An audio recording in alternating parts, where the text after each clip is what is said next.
Hello, welcome to the Yoga Lawyer Show. Today we're going to be talking about the travel ban 3.0. 3.0 because it is the third version of the travel ban. They've gone back, the president has gone back with his advisors 3 times, and this is the latest version that the Supreme Court just heard oral arguments on. Was it a week ago? Was it a little over a week ago? It was earlier this week. Earlier this week. Man, time flies because it feels like it was longer ago. Time is a construct. So we thought we'd talk about that because that's a lawyerly thing to discuss, and we just listened to the entire oral arguments. They had 30 minutes each side, and we thought we'd present some information on that. So, background, Katie mentioned, it's the third version. So, the first version was pretty quickly shut down, and I think the president went back realizing there was a lot of problems with it, and it was pretty quickly put out there. So didn't it? It's like 7 days after he was in office. It was like one of the first things that he did. It was an executive order, and it was shut down pretty quickly because it was a little excessive. It was clearly banning, Muslims, and it's interesting though now that I think about it, because according to the arguments of his side, that one probably, the arguments they were making would say that even that travel ban probably would have held up. The oral arguments that his side was presenting, that the president basically has this very broad authority to enact whatever kind of immigration policies he wants. But I think they were trying to be more intelligent about it, so they went back and made it more palatable. Yeah, he called it more politically correct. Watered down and politically correct. And he seemed upset about it. This was on Twitter. Yeah, which is what I mentioned earlier. Like, why do people get upset about political correctness? Yes. Why does that bother them? Because I personally believe it takes 0 effort to be nice to someone. So being politically correct, why would that offend you when someone asks you to just be nice? Why does that offend you? I don't get it. Yeah, I get what you're saying. So if being politically correct is just sort of a way to be polite and nice to each other, then what is the problem with it? Why does that upset you? That's a good question. But so now we're in the third version of the travel ban. It bans people from 5 predominantly Muslim countries. I think they have 90-something% Muslims, which is Iran, Libya, Syria, and Yemen. And then it also bans, so those are the 4 predominantly Muslim, and then also Somalia, which I think that one was more like 55% Muslim. I might be getting my numbers a little wrong. And then they also banned people from 2 other non-predominantly Muslim countries, Venezuela and North Korea. Yeah, so that's interesting, and they don't actually mention those. They say that the president has the authority to ban certain individuals from those 2 places. From North Korea, I think it's a broader ban than in Venezuela. Venezuela, he's just banning certain government officials. Okay, so what she's saying is the respondents in this case, because this is the state of Hawaii that is the respondents in this lawsuit. So the state of Hawaii isn't appealing, for lack of a better way to say it, the president's ban on the non-Muslim countries, just the Muslim countries. And I think those 2 countries were added to try to make the ban more palatable. They weren't in the first 2 iterations. So, no. But that doesn't. They were politically correct. They were politically correct. So that was the change. Now this is interesting. I want to kind of throw this in here. It's sort of a little bit of a sidebar, but that I've heard a lot of people say when this ban was first enacted. Friends on Facebook were saying, "What is wrong? Why are people so upset about this travel ban? We were attacked by terrorists on 9/11." They were Muslim, so why is it wrong to ban people from Muslim countries? But it's sort of funny when you think about it, because the terrorists that attacked the United States on 9/11 and the terrorist attacks that have happened in the country outside of 9/11 have mostly been from countries that were not on this list. Saudi Arabia is the number 1 country that has attacked the United States, that's a Muslim country, and that has resulted in the most deaths. I've got a chart here we can post it in the description. But from Saudi Arabia, there's been over 2,300 murders of U.S. citizens. They're not banned. Number 2 is United Arab Emirates. 314 murders of U.S. citizens on U.S. soil. They're not banned. Number 3 is Egypt, followed by Lebanon. Both have about 160 each. None of those countries are banned. The 5 countries that are banned, 0 deaths on American soil. 0 terrorist deaths on American soil, and a total of 17 actual terrorist attempts. 17. Or accusations of terrorist attempts. So it's the ban doesn't do what people think it does when they try to support it. You know, and they say, the ban, but it's going to keep us safe from terrorists. That's not exactly what it's doing, because if that's what we were trying to do, then why not ban Saudi Arabia? Why not ban United Arab Emirates, etc.? So why not ban Saudi Arabia? That's a good question. I know that there's a lot of money interests involved in Saudi Arabia. And I wouldn't ever, I'm not saying they should ban Saudi Arabia, because I don't think that's right either. I don't think we should ban really any country in particular. I think it needs to be more on an individual basis, which is where we get now back into the arguments. So the basic argument from Hawaii is that Congress is who has the authority to set up the vetting procedures, and the vetting procedures are already very strict. There's very extensive, and they have you have to go through all kinds of interviews and provide innumerable types of proof that you have good intentions for coming to the U.S. Interestingly, the 3 criteria that they use to evaluate these countries to determine which countries should be on the list of the banned countries were the same criteria that a congressional program, the visa waiver system, they use the same criteria for deciding if the person that's applying for the visa waiver should get it. So again, they're using a congressional statute, essentially. They're using Congress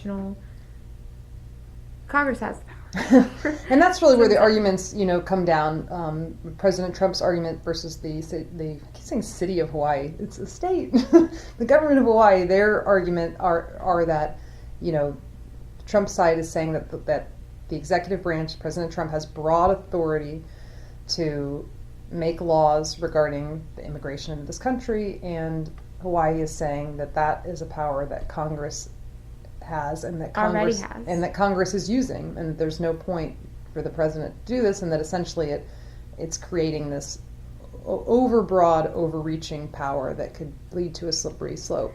Legislation. That was the word I couldn't think of. Legislation. Sorry. And we listen to the arguments, and it's interesting. It's going to be really hard to predict what the Supreme Court does. The best argument I thought from President Trump's team was that the Supreme Court doesn't have jurisdiction to hear this. And actually, Katie can even get. She's such a Supreme Court junkie that knows more about how it works. But she was explaining to me it's not that the Supreme Court doesn't have jurisdiction, but whether the Ninth Circuit that heard the case originally, and now the Supreme Court is hearing that the Ninth Circuit's, or they're reviewing the Ninth Circuit's decision, whether they had jurisdiction. And they have some strong arguments that perhaps this isn't an issue for the courts to decide. And I have a feeling that if the court were to decline to issue an opinion or to, reverse the travel ban, it might be for that reason. But we also heard some interesting arguments regarding President Trump's intention when he created the travel ban. And in the briefs that we reviewed, there's just lists and lists of tweets and statements that President Trump, or then candidate Trump, said. And that the White House administration said. So beyond just the person, his administration were also supporting these statements. That basically this is a Muslim ban. Now, they were discriminatory statements, and it was connecting it to the ban, like the legislation of the ban. Because now they're trying to say this isn't a Muslim ban, it's more about, just trying to keep the governments that don't respect our vetting process, we should not allow their citizens into the country. So their argument is that these governments aren't complying with what we're asking them to provide. They're not giving us documents suggesting that certain individuals could be terrorists. They're not explaining all of that, and that's the reason why they're being banned. Not because they're Muslim, but there's a ton of peripheral evidence that suggests that's exactly what it is. And there was an interesting question. Was it Sotomayor that asked the question about, or was it Kagan, about whether all of the countries that aren't following our tests are they excluded? Because there's 3 tests, and that was a really good and the answer is no. So it's not like but he skirted that question. The attorney that was performing the oral argument didn't answer the question directly, but clearly the answer was no. That it's not that every country that doesn't follow these procedures it's banned. It's just these 5. Or these 7 if you include North Korea and Venezuela. So that again raises the question of intent. What is the intent here? And President Trump's legal team couldn't say that the intent wasn't a travel ban. They didn't really directly address that because they say they don't have to. They don't Yeah. have to, his intent doesn't matter, or his intent as a candidate in particular doesn't matter. Yeah, so when he was candidate Trump, before he was President Trump, he made a lot of inflammatory and denigrating statements about how he wanted to keep Muslims out of America and stop them from coming in. And then it's funny that 7 days into his presidency, he comes out with this travel ban. And if he had stopped the statements there, if he hadn't continued, but after the ban, he insinuated that it was about Muslims and specifically because of their religion, and mentioned his campaign and all of the things that he was saying when he was on the campaign trail. So it does kind of make you think that it was discriminatory. They're arguing that it doesn't matter regardless. Yeah, that he basically has the authority to do it whether it's discriminatory or not. But they also argue in the alternative that the things that he said when he was a candidate don't apply. And now the Hawaii, they argued that, it does apply when he comes back now that he is President Trump and basically reiterates it, like he came out after the ban and said, now I'm following through on all my campaign promises. And he also tweeted several anti-Muslim tweets or memes around the same time too. So even as president, he's done things to suggest that it is a ban on Muslims. And yeah, there was something else, but I can't think of what it was. His press secretary backed it up too. So the administration, That's what it was.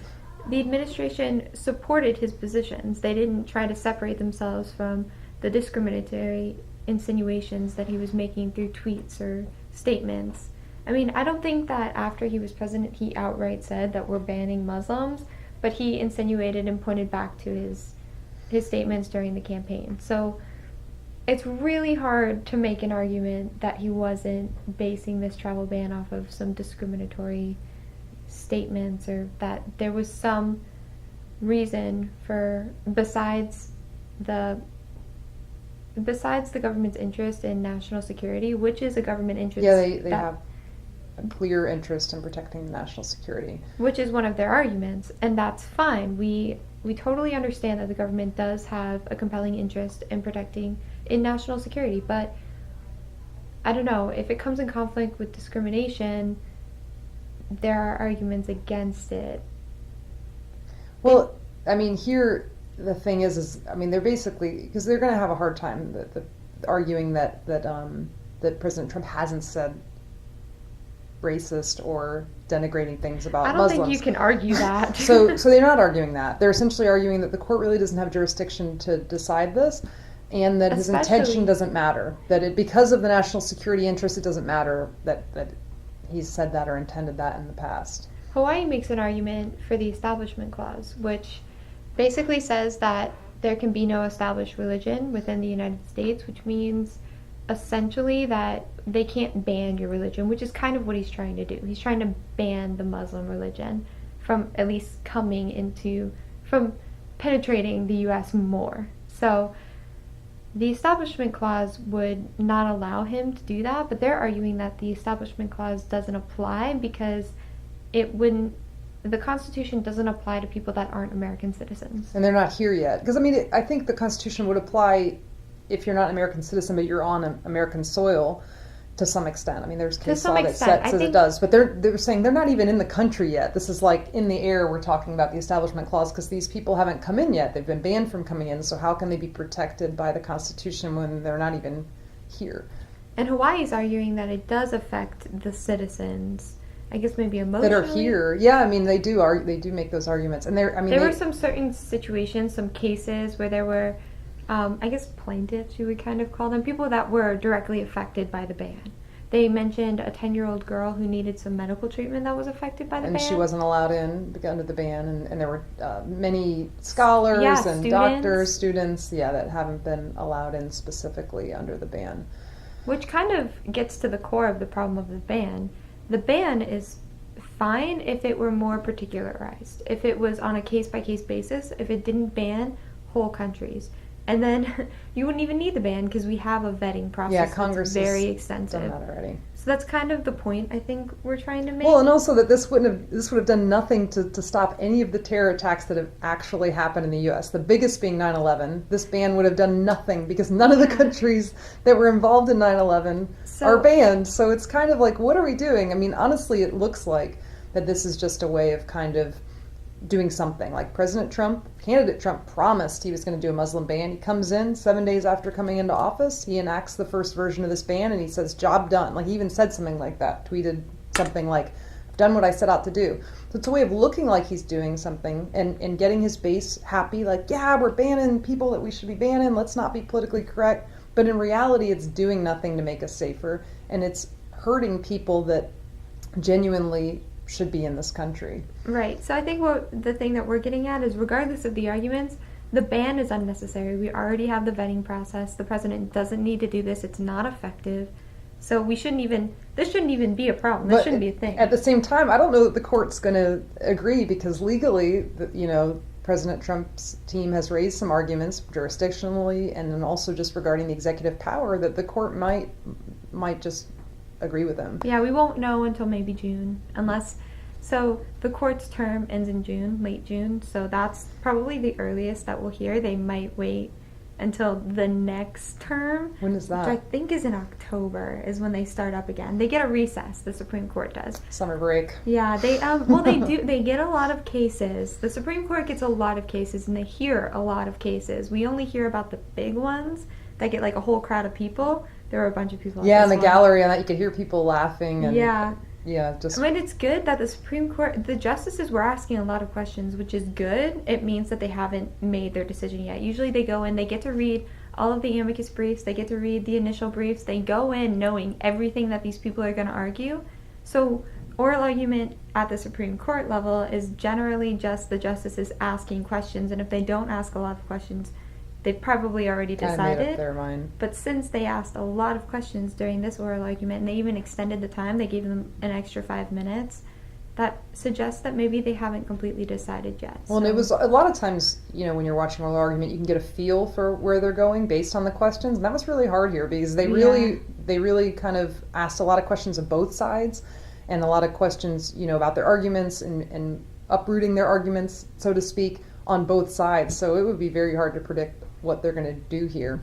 I think the one thing we can say that we noticed, or at least I noticed, is that the liberal justices saw the merits in an establishment clause argument, but weren't sure if it was really applicable, and that generally the court felt like the president had the power to do these executive orders. It was just the intent that was in question. Yeah, whether the intent and whether it matters, the intention matters, which I would hope that it does. I'm not sure. I would too. I hope that, I understand coming from him being a private citizen, statements of a private citizen shouldn't matter as much as statements of a president. But when those statements then translate after you're nominated and you become the president, and you revert back, like he, Yes. relates back to him, like saying, "This is me fulfilling my campaign promises I made last week." You're not, if he didn't say that, it would be different. Because I understand that then he didn't have a cabinet, he didn't have these higher level advisors. But when you're president and you're not saying like, "Oh yeah, I said those things on the campaign trail," kind of what you do to get elected. You say what they want to hear, but maybe I was wrong in how I was saying them. Then maybe I don't know. It just.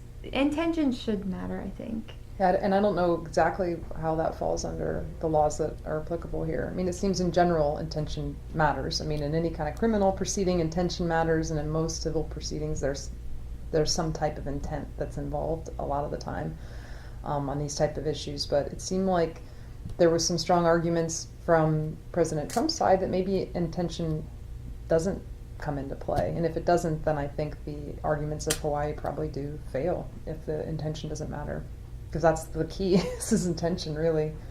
It'll be interesting if the court decides that they don't have the jurisdiction to solve this question or to answer it. All right, we have anything else on it? I don't think so. I think we should do a series on the Supreme Court. Maybe we could do. Katie loves the Supreme Court so much. It's a favorite. I definitely want to follow up on this once we get the opinion. Yeah, hopefully we get it. Sometimes they'll extend it. Because if it's not till October, it'll be after you're already gone to law school. I'm going to law school. You'll be studying this in law school. Hopefully. But we'd love to hear feedback. We did express some opinions here on the video. You can always comment, let us know that you disagree with us or agree. I like the disagreeing ones better, Me I have too. to say. I mean, it's great to agree too. Be like, yeah, we agree. But when you disagree and you can do it in a way that's not disagreeable, I mean, even if you're mean, I don't care. I usually ignore the mean stuff and just try to get to the heart of what you're saying. But we love to have discourse and talk to people that disagree. It's harder to have discourse when you just agree with somebody. Like us, you're like, yep, yes, that's true. Okay, Yep, good job.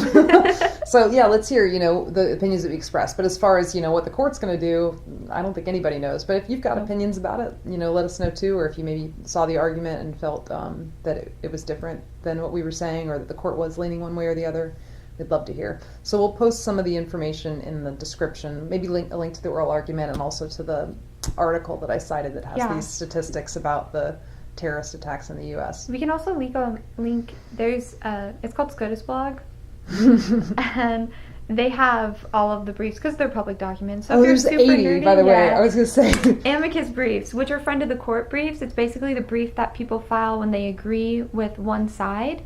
They'll file their own opinion saying like, okay, this is what this person said and we agree because of this. And the justices take each of those into account. One of the justices even mentioned that he read every single brief. Over 80 briefs. So yeah, there's amicus briefs filed on both sides. So Hawaii had briefs, friend of the court briefs supporting their position, and President Trump also had them doing it. And in practice, as an appellate attorney, the amicus briefs typically try to, address issues that weren't addressed directly in the briefs, but even during the argument, the court said that a lot of the things, were redundant, repeated. Yeah. But I think the amicus briefs in this case highlighted a lot of those individual cases where people were not allowed in specifically. The judges mentioned that. So we'll link the blog. Yeah, and you can take a look at it yourself. It's so nerdy. Anyway, comment, subscribe. As usual, we're up to 117. Whoop, whoop. So subscribe, leave us feedback, and we'll see you next time. Thank you for watching the Yoga Lawyer video.